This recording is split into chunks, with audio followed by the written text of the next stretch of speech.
L'association des jardins et vergers de Marcenais-la-Côte a en ancienneté à 11 ans.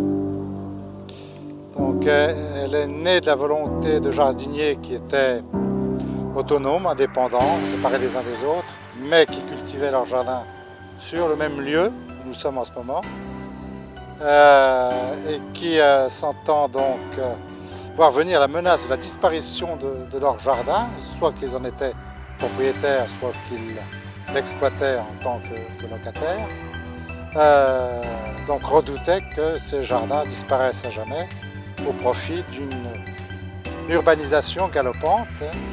On était dans les années 90, début des années 2000, d'où l'association. Et depuis, l'association n'a fait que de fédérer, regrouper et amener de plus en plus de jardiniers et surtout de nouveaux jardiniers. Des jardiniers du début, il n'y a plus qu'une petite minorité. La majorité des jardiniers actuels sont des nouveaux jardiniers, nouveaux habitants ou des jardiniers habitant l'agglomération de Dijon, Chenôve, Périgny. Voilà, donc la finalité, c'est de permettre à ceux qui n'ont pas les moyens d'avoir un lopin de terre, de pouvoir cultiver leur jardin avec leurs enfants ou leurs voisins, voilà, en famille. D'où le nom aussi de jardins familiaux. On est affilié à la Fédération nationale des jardins familiaux et collectifs. Pourquoi ce nom des jardins de Saint-Urbain? Saint-Urbain parce que l'essentiel des jardins est sur une section cadastrale qui s'appelle Saint-Urbain. Alors pourquoi Saint-Urbain? À ne pas confondre en Saint-Urbain, qui est un petit peu plus loin là-bas, ici en Saint-Urbain, sur Saint-Urbain.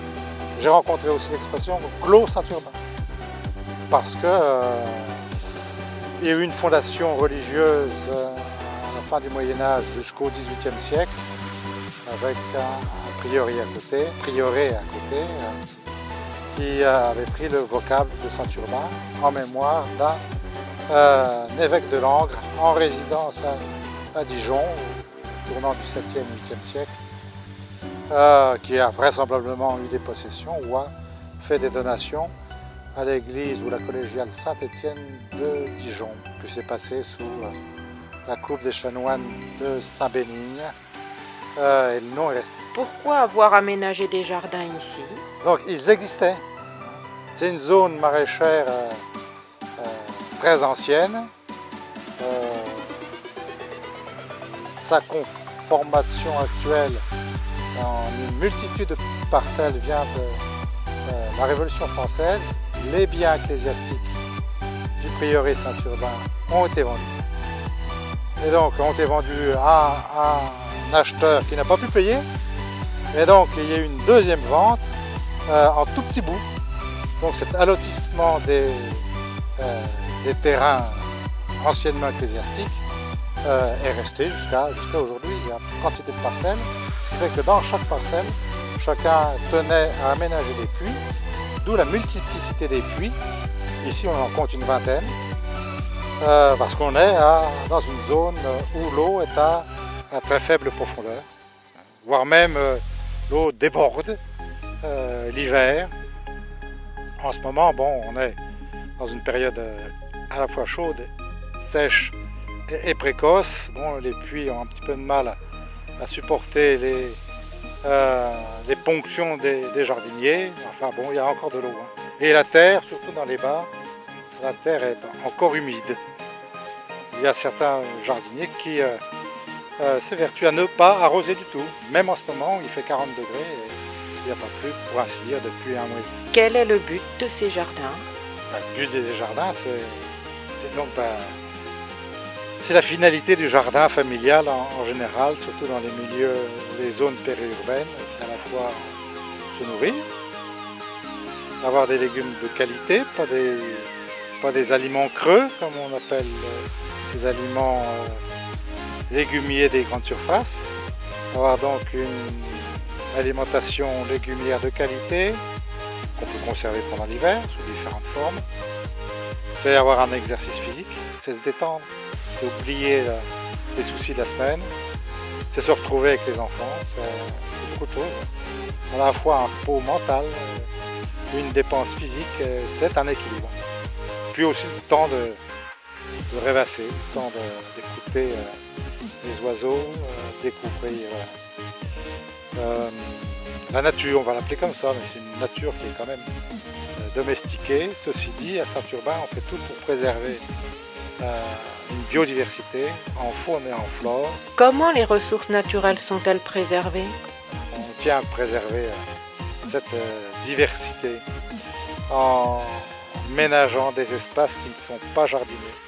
On a à peu près la moitié de la superficie des 4 hectares qui est en herbe, en taillis, en friche, en tas de bois, pour maintenir la présence, par exemple, des batraciens qui sont pas loin de la mare. On a une mare, des puits à ciel ouvert, des puits à marche, qui abritent une faune de libellules, de tritons, de salamandres, de grenouilles.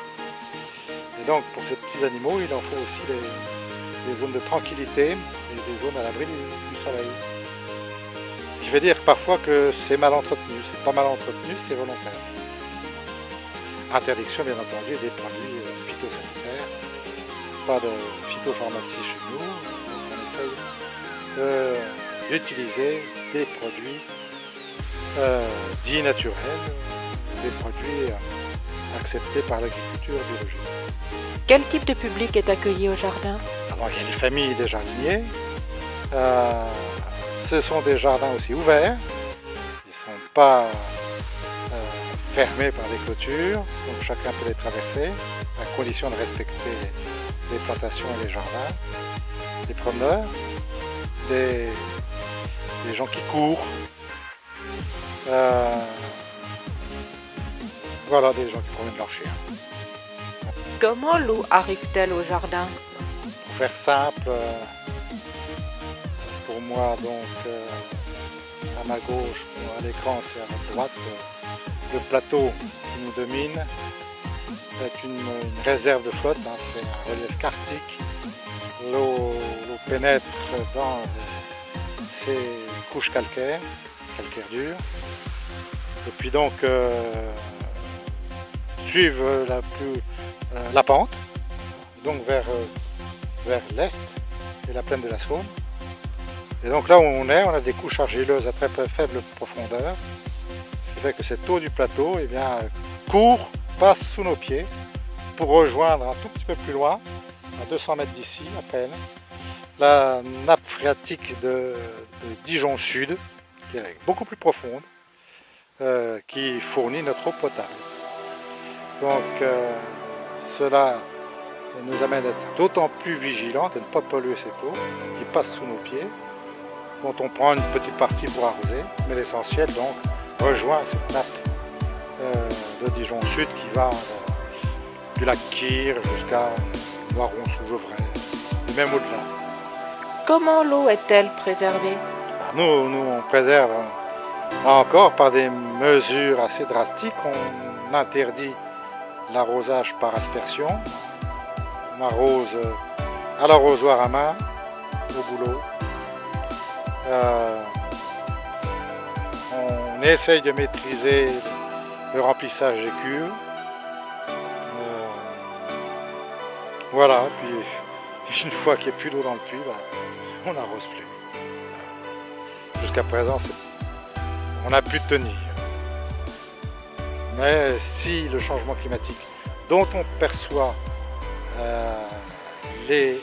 l'existence, on est déjà dedans depuis plusieurs années, on constate en mesurant sur les piézomètres qui sont présents dans les jardins les fluctuations de la hauteur de la zone saturée, donc de la nappe phréatique.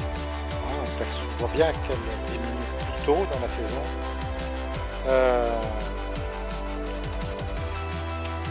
Et donc il faudra envisager d'autres moyens de s'alimenter en eau, en stockant l'eau pluviale par exemple. Un piézomètre est un forage qui permet de surveiller le niveau de la nappe phréatique. Comment les déchets des jardiniers sont-ils traités? Je dirais qu'il n'y a pas de déchets. Un jardin bien tenu n'a pas de déchets. C'est-à-dire que les herbes adventices ou les fans, etc., retournent à la terre. Elles ne quittent pas, ça ne quitte pas les jardins. Soit les jardiniers les laissent sur leur jardin, ça fait de l'ombre, ça évite la brûlure du soleil pour la terre. Soit on a une aire de compostage collectif à améliorer dans sa gestion,